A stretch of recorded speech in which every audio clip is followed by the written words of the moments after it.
quick review, and again, you guys have some of your previous lectures. You're going to have to dial back into your little Rolodex, your digital Rolodex.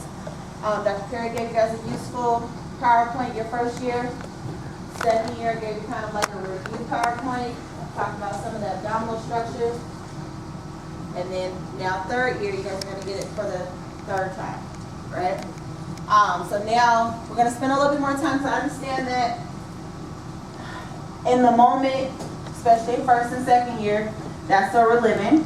So we're going to learn it for that moment, and then it's going to get dialed back, especially when you guys get all this other taxing information. Okay? So you guys kind of remember this. This is the same slide, same information, except I kind of took out some of the respiratory or the pulmonary structures. So I focused mostly on the cardiovascular and discussing the organs in which we can see. I left the bronchi on there only because they're important for when we're looking at the artery, bronchus, vein, and noting in which order we should see them stacked upon one another. Do you guys remember the order on BD? What's going to be lateral? Say it out loud. Artery, bronchus, vein. So from lateral to medial, it's going to be ABV. On laterals, yeah, I said lateral to medial, but on the lateral view, what order are they going to go from dorsal to ventral? Say it out loud. This is a safe place for you guys. Say it out loud. Say it loud and proud. Your classmates should not be judging you unless they're speaking too. Because if they're not speaking, then 9 times out of 10, they're waiting for you to say something and then agree with you and see if it's right. All right? So yes, you guys were correct back there. It goes artery, bronchus, vein from dorsal to ventral.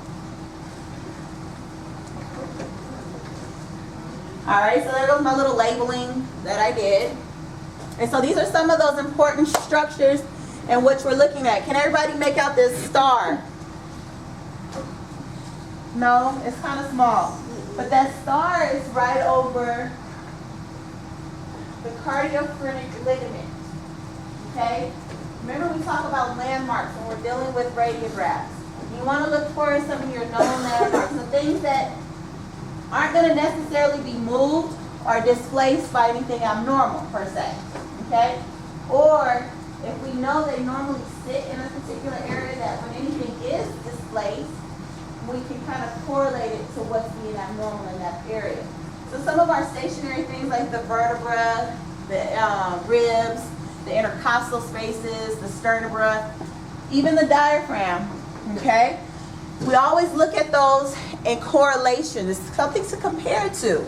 We know that the heart typically sits center, okay? But if we see that heart is now more dorsal, why? Okay, so you guys talked about some things with Dr. Vasudeva, like fluid, pushing the cardiac a little bit up, pneumothorax, all right? So we look at these fixed landmarks, and so we use those to kind of help us identify locations based off of what we know, right? So as you guys all know, in the early days of medicine, it started because humans got curious. How do these work? We started cutting things open, and we started seeing where these structures are, starting to find out that we all look the same when it comes down to bones and organs and such, right? Take back the skin and everybody looks the same way. Just a different bone structure down here. Yes, ma'am. The star on this BD is for the cardiophrenic ligament. Okay? So cardiophrenic, meaning it's going from the cardiac silhouette to the diaphragm. A lot of things we recognize is going from one organ to the other, so we get those things named that way. Okay? So why am I talking so much about landmarks? Because we're going to use a lot of those landmarks when we start talking about the heart being abnormal. Can you guys all hear me well over here? Okay. Do I need to be by the microphone? All right. So we're going to start using those when we notice that this heart that pretty much looks like us making a fist, right? It doesn't look like the pretty fantasized, romanticized heart that we get on our Valentine cards, but it looks like your fist. It's being held in this dog's chest or this cat's chest or even in your chest.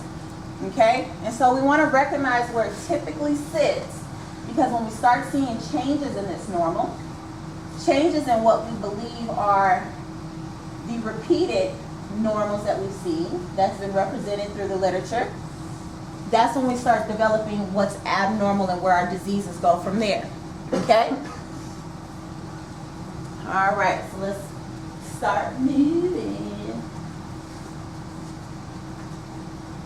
All right, so let's talk about, that is loud, Jesus, the aged cat. Okay? This is going to be my first intro slide because this is a normal variation of the older cat.